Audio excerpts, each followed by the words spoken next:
Betul. Khusus masalah kesulitan warga yang untuk mendapatkan data fisik maupun yuridis, sementara dia punya namun di buku catatan desa Kerawangan dan yang lainnya itu ternyata di penyelenggara pemerintah itu hilang misalnya, apa saran dan pesan Anda kepada warga? Silakan. Ya, data fisik dan data yuridis, apabila keturunannya atau pihak-pihak yang ingin mempertanyakan haknya, itu tidak boleh dihalangi.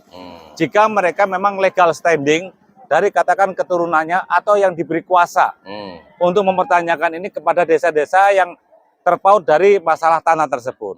Tidak boleh penyelenggara desa atau penyelenggara kelurahan menutupi perbuatan yang indikasinya melawan hukum. Apalagi menghilangkan hak-hak orang lain. Apalagi mereka juga tendensi ikut serta dalam menghalangi, itu kan juga ikut serta dalam menutupi kejahatan, Bung Denny. Oke.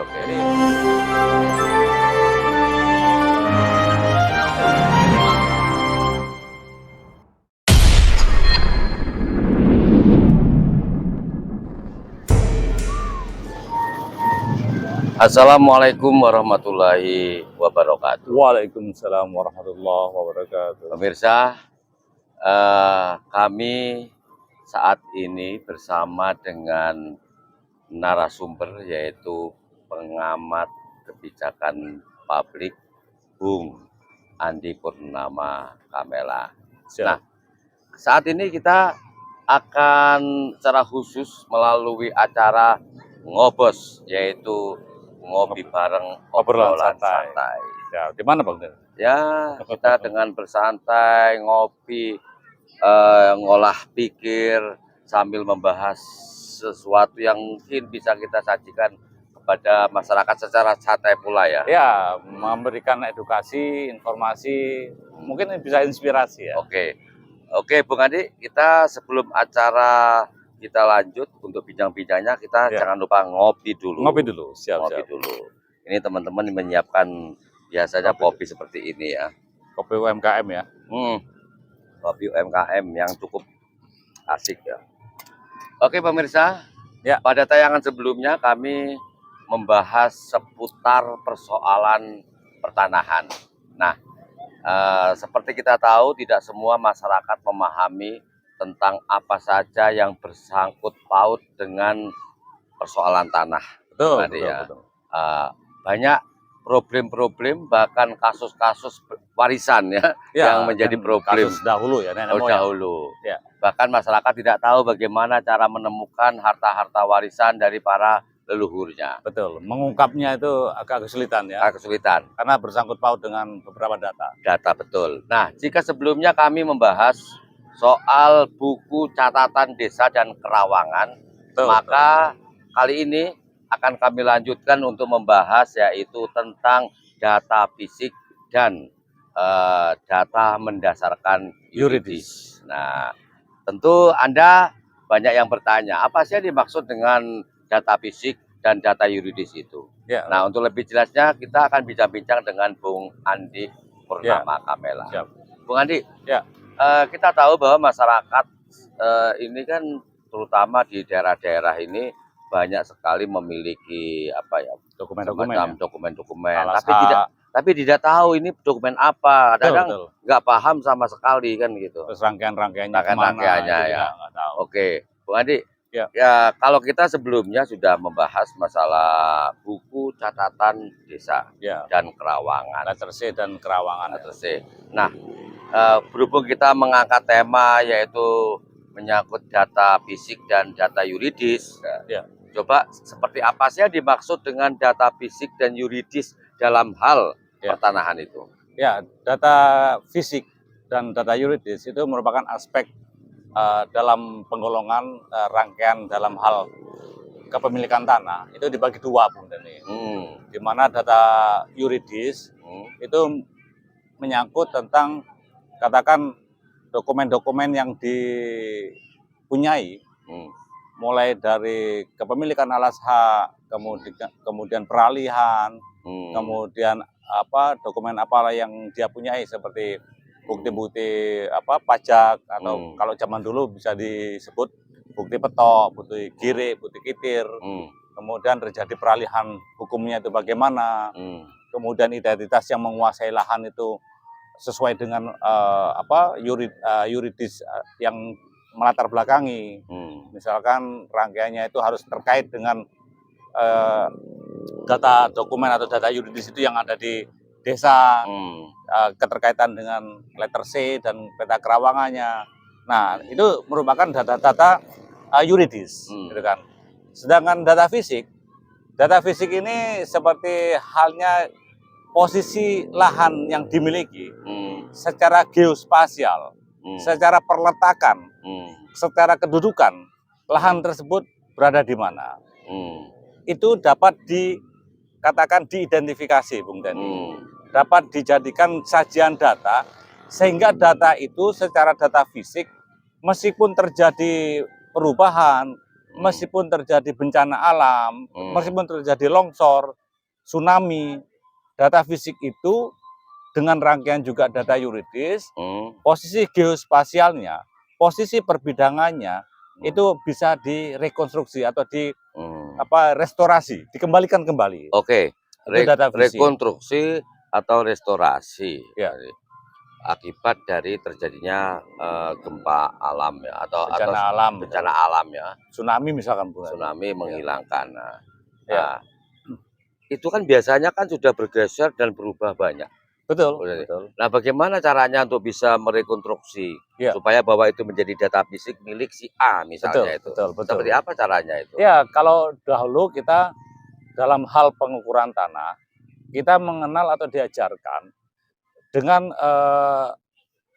posisi acuan rasi bintang, posisi aritmatika, posisi dengan hitungan-hitungan sistematis. Tetapi juga di lapangan membutuhkan alat-alat bantu, Bung Dani, seperti alat ukur yang biasanya manual. Tapi bergesernya waktu, teknologi itu kan semakin berkembang, Bung Dani. Iya, betul.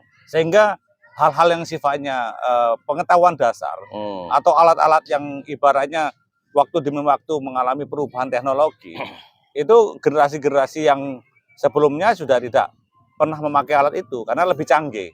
Karena kita sudah mengukurnya dengan menggunakan geospasial dengan rangkaian satelit atau taman kebumian ya. Atau ilmu kebumian atau peta kebumian itu ya. Nah, itu dengan data itu seseorang bisa mengembalikan. Tetapi kalau data-data lama yang menyangkut data fisik yang tadi saya bilang teknologi itu berkembang, yaitu dengan menggunakan azimut matahari, kemudian benchmark. Benchmark itu titik acu, Bung Dani. Jadi kalau bicara pengembalian tadi, kita begitu lahan itu katakan hilang, rangkaiannya hilang itu bisa berubah, spasial buminya atau bentang alamnya itu berubah, atau terjadi bencana alam, itu dalam data fisik apabila sudah diukur atau belum diukur, itu juga bisa dikembalikan kembali dengan teknologi-teknologi yang sekarang dipunyai atau sekarang bisa digunakan oleh manusia. Kalau dahulu itu rangkaian data acuan, Bung Dani, itu mulai acuan tingkat nasional, kemudian tingkat provinsi, sampai tingkat kabupaten, kecamatan, dan desa, itu ada namanya BM, benchmarking atau titik acu. Nah, dengan adanya titik-titik acu, dan itu yang mengetahui pihak-pihak tertentu, bisa institusi BPN, badan BPN atau institusi TNI, itu bisa mengembalikan restorasi bidang itu letaknya di mana. Namun sekarang data-data sekarang atau sertifikat yang sekarang itu sudah tidak lagi cuman hanya gambar bidang, kemudian data fisiknya kita titipkan di BPN. Namun sekarang memakai koordinat, Bung Dani. Oh gitu. Sertifikat sekarang kan langsung sudah penandaannya titik koordinat. Sekarang sudah koordinat, tapi bukan koordinat yang dikenal umum masyarakat dengan katakan dengan Google Map, Google Earth gitu, bukan. Tetapi memakai data yang telah ditetapkan oleh pemerintah sendiri, misalkan geospasial tadi, Bung Dani. Iya. Dari BIG ya. Dari BIG. Badan Informasi Geospasial. Itu yang mereka mengacu sistem, mereka menggunakan peta dasarnya, itu dengan menggunakan peta BIG, kemudian sistem penyelenggaranya mereka memiliki sistem sendiri. Tidak mengandalkan rangkaian tadi yang sifatnya aplikasi tetapi bukan milik Indonesia misalkan. Hmm. Nah, itu kan berbahaya kalau seandainya Berbahaya, ya. aplikasi itu tidak terselenggara lagi, namun kita rangkaian datanya ada di situ. Nah, itu kan juga cukup bisa resiko. berpindah dengan mudah, Bisa ya. berpindah dengan mudah. Oke, Bung Andi, Ya. data fisik ya. Ini kan ada problem juga yang kerap dialami oleh anggota masyarakat ya, yaitu memiliki data yang lengkap ya. Ternyata fisiknya itu ada pihak lain yang memiliki, yang justru ketika bicara data yuridisnya mereka sama-sama punya, punya. Nah, bagaimana untuk bisa menentukan agar bahwa orang ini yang mana menjadi pemilik yang sah dari sebuah objek tanah tersebut? Betul. Gimana caranya, Bung Andi? Iya, kalau perbidangan katakan yang kita bahas sebelumnya, data fisik dan data yuridis itu kalau dokumen desa itu menyebutkan ada letter C atau buku desa, ada letter C atau buku C desa dengan kerawangan desa. Tapi kelangsiran itu kan ada perubahan, gitu kan. Namun seseorang ketika dia memiliki katakan bukti sesuatu bukti yuridis, kan dia tidak tahu bagaimana menentukan titik lokasinya. Tetapi di situ dapat ditarik ke dalam data fisik. Contohnya begini, seseorang A memiliki 1 hektar bidang lahan, ya 1 hektar misalkan. Kemudian nomor parcel dan nomor petoknya tidak ada. Nah, kemudian ada satu lagi, katakan yang melatar belakangnya ada sungai misalkan, Bu Dani. Perbatasannya salah satu mata anginnya itu salah satunya sungai, jalan, parit. Biasanya ada bicara begitu atau perbatasan desa misalkan. Namun secara penomorannya orang yang memiliki bukti tadi itu tidak tahu. Tetapi bidangnya tahu. Dia punya bukti lama, dan bukti yuridis lama. Tapi bidangnya di mana? Itu dapat ditelusuri. Perbidangan awal itu kan sudah ditentukan, Bung Neni. Tahun 1960 itu sudah terbit ibaratnya buku C dan kerawangan yang pertama kali dibukukan. Tahun 60-an. Tahun 60. Nah, perkara bidang itu nanti terpecah-pecah secara penguasaan, rangkaian untuk restorasinya juga bisa dilihat. Tanah itu kan tidak bergerak berpindah-pindah, hanya terbagi-bagi.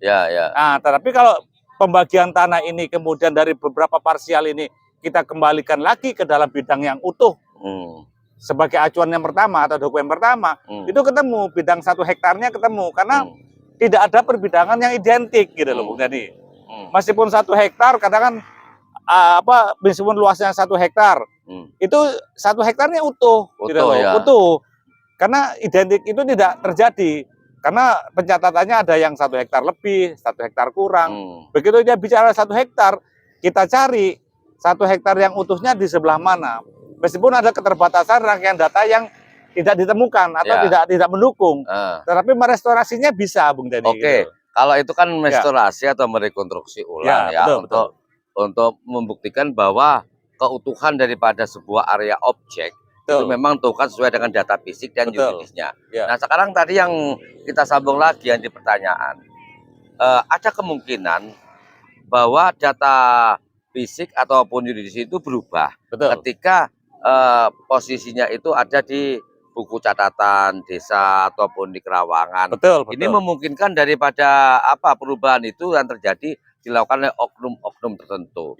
Nah, dengan penggandaan data fisik atau yuridis itu, sementara ini orang ini kan tetap masih memiliki yang pertama. Alasan yang tua ya. Yang tua, yang pertama, karena memang dari keturunan. Nah, untuk bisa mengklaim bahwa itu memang miliknya sementara di data tadi sudah nggak ada, dihapus, sudah berubah. Kan? Yuridisnya juga berubah karena data awal di buku catatan desa juga berubah. Kerawangan juga bisa dirubah. Nah, untuk bisa menemukan kembali data itu sesuai dengan yang dimiliki oleh yang bersangkutan, gimana caranya? Pertama kita mencocokkan data yuridis. Kemudian setelah data yuridis itu secara rangkaian data fisik ataupun peninjauan lapangan, kadang-kadang di lapangan sudah dimiliki beberapa orang tertentu, Bung Dani. Nah, hal-hal itu kita mencoba untuk katakan pertama, meskipun data pendukung di desanya, data kerawangan dan data kerawangan dan buku C desanya itu atas nama orang lain, padahal secara ketuaan tadi Ya, berdokumen yang yang awal cukup itu, tua, dokumen dia awal. punya dokumen yang lebih tua. Hmm. Itu ternyata bukan rangkaian dari katakan turunannya atau mbahnya yang memiliki itu sehingga dia memegang anak cucunya. Itu kita bisa identifikasi ke lapangan. Apabila sudah terjadi katakan pensertifikasian sebuah hak, itu kan rangkaiannya mereka yang memiliki surat tanah ketika dia punya SHM, alas dasar yang dimiliki untuk dia konversi, untuk mendaftarkan tanah di BPN, itu kadangkala dia tidak mempunyai, Bung Dani. Makanya terbit SHM yang salah satunya, ciri-cirinya adalah pengakuan dapatnya. Oke, Bung Hendy. Salah satunya itu ada kalau masalah SHM ya. kita nanti Masalah SHM maupun segala persoalannya kita angkat secara khusus saja. Betul. Enggak, kita kembali perjuangan dari orang yang punya tadi yang tua, yang lebih tua, yang lebih awal. Ya. Ketika ternyata ada oknum-oknum dengan kepentingan itu merubahnya gitu. Sehingga sangat mungkin ini sering terjadi ya, sangat sering terjadi. Mungkin. Nah, artinya apa?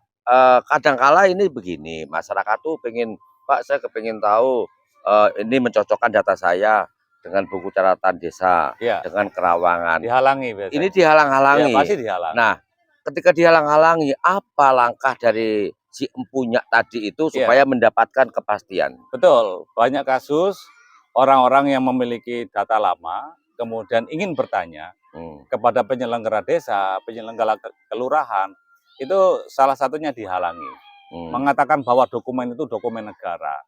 Sebetulnya kalau seseorang itu datang dengan katakan dia sebagai legal standing, bahwa dia memiliki sesuatu dokumen yuridis sebagai alas hak untuk mengetahui bagaimana perbuatan hukum perpindahan tanah yang dia punyai dulu, yang dari nenek moyangnya, dia harusnya tidak boleh dihalangin, Bung Dani. Iya, bawa data masalahnya. Secara hak, pemerintah desa tersebut menanyakan yang Anda untuk bertanya, katakan untuk melatar belakangi Anda bertanya tentang sebuah bidang hak, ya mungkin desa harusnya membukanya, menanyai dahulu mereka yang akan membuka buku desa atau letter C dan buku kerawangan, ya harusnya juga diklirkan dahulu masalah legal standingnya. Memang kalau seandainya itu benar, dia secara hukum dia mempunyai hak untuk melihat bagaimana rangkaian yang dia punya alas hak tersebut berpindah ke tangan orang lain secara penguasaan fisik, ataupun terjadi perubahan-perubahan, ataupun sampai didaftarkan sebagai sertifikat hak milik. Oke, Bung Andi. Ini misal yang bersangkutan si empunya tadi itu ternyata gagal, nggak mendapatkan informasi apapun dari pihak penyelenggara pemerintahan di desa, seperti yang Bung Andi sampaikan tadi itu alasannya adalah ini dokumen negara. Nah, jikalau orang yang punya data lengkap, data fisik, terus yuridisnya lengkap, ternyata gagal untuk mendapatkan informasi dan kepastian di kantor penyelenggaraan pemerintahan tersebut. Pertanyaannya sederhana, kemana dia harus mengadu? Jadi begini ya, sebetulnya Badan Penyelenggara Pertanahan atau BPN nasional itu, BPN atau ATR BPN, itu sebetulnya badan yang menyelenggarakan tentang pencatatan tanah. Ketika seseorang menanyakan bidang ini beralih kepada seseorang, dia bertanya sesuai dengan legal standingnya, dia wajib membuka, karena BPN ini kan hanya dititipi. Masih di pemerintahan di desa, Mas itu. Oh, masih pemerintahan di desa. Ya, artinya kita berhak untuk melakukan satu perbuatan hukum lain ya. Mereka upaya lain artinya menghalang-halangi, kemudian dia tidak boleh untuk melihat atau membuka, padahal dia sesuai dengan legal standing. Tapi ada satu cara lagi, Bu Dedi. Dia mencari untuk perbidangan awal. Perbidangan awal ini ada beberapa institusi atau badan yang mempunyai dokumen itu. Kita merestorasi dokumen tadi sesuai dengan perbidangan lama apa enggak.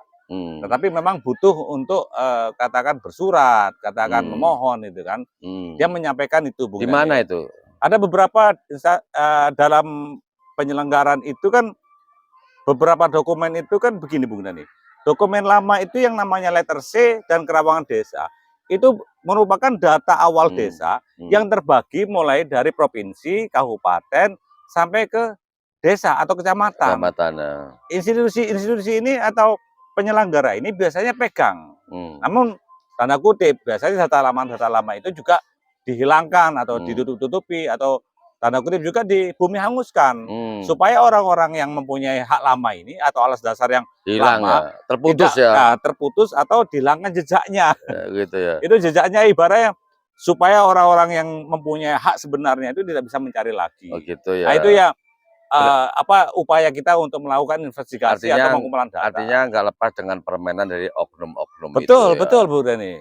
Kalau saya dengar dulu katanya ini kalau misalnya di sini nggak bisa menemukan data fisik, data di desa atau kerawangan, Ya. ini katanya yang masih utuh belum berubah itu di daerah Malang sana katanya masih tersedia cukup Iya, katanya. makanya tadi saya bilang ada beberapa institusi atau badan itu ataupun kadang-kala oknum gue nih, bukan oknum artinya mereka ternyata mempunyai dokumen lama, tapi sebetulnya terkaitnya bukan dia penyelenggara pemerintah, tetapi orang-orang lama yang menyimpan, menggandakan, atau dia dulu bekas penyelenggara desa, pejabat tertentu lah, pejabat tertentu yang dulu memang membidangi itu sehingga sempat mengkopi, ibaratnya menggandakan. Ya dipersiapkan untuk kepentingan lain ya, pastinya. dipersiapkan untuk orang lain yang mengupayakan mereka yang terkena kasus-kasus permasalahan tanah, Bung Dani. Ada juga perorangan yang memegang. Artinya seseorang yang memiliki data-data konkret itu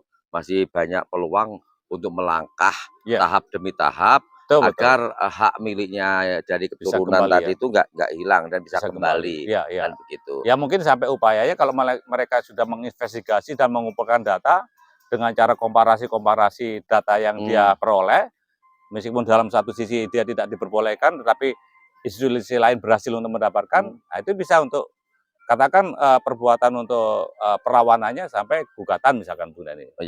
Itu mungkin saja bisa. Oke, untuk hal lainnya Bung Andi, masalah pensertifikatan serta kasus jenisnya nanti kita bahas pada episode berikutnya. Khusus masalah kesulitan warga yang untuk mendapatkan data fisik maupun yuridis sementara dia punya namun di buku catatan desa dan kerawangan dan yang lainnya itu ternyata di penyelenggara pemerintah itu hilang misalnya, apa saran dan pesan Anda kepada warga? Silakan. Ya, data fisik dan data yuridis apabila keturunannya atau pihak-pihak yang ingin mempertanyakan haknya itu tidak boleh dihalangi. Jika mereka memang legal standing dari katakan keturunannya atau yang diberi kuasa untuk mempertanyakan ini kepada desa-desa yang terpaut dari masalah tanah tersebut. Tidak boleh penyelenggara desa atau penyelenggara kelurahan menutupi perbuatan yang indikasinya melawan hukum. Apalagi menghilangkan hak-hak orang lain. Apalagi mereka juga tendensi ikut serta dalam menghalangi, itu kan juga ikut serta dalam menutupi kejahatan, Bung Deni. Jadi hal-hal tersebut saya sarankan desa atau kelurahan yang mengetahui tentang perbidangan ataupun data-data dokumen yuridis dan fisik itu memberikan pelayanan yang terbaik bagi mereka-mereka yang mempunyai hak terhadap suatu perbidangan tanah itu. Kalau memang konkret kalau memang konkret dan sesuai legal standing. Oke, pemirsa, itu tadi kita pada episode kedua ini membahas masalah hak dari warga berkenaan dengan data fisik dan yuridis. Nah, ini kita akan berlanjut pada episode berikutnya yang tentu saja secara khusus membahas persoalan pertanahan. Terima kasih. Mudah-mudahan bermanfaat. Salam budaya berbasis kearifan lokal. Wassalamualaikum warahmatullahi wabarakatuh. Waalaikumsalam warahmatullahi wabarakatuh. Terima kasih. Ya, terima kasih. Kita ngopi dulu.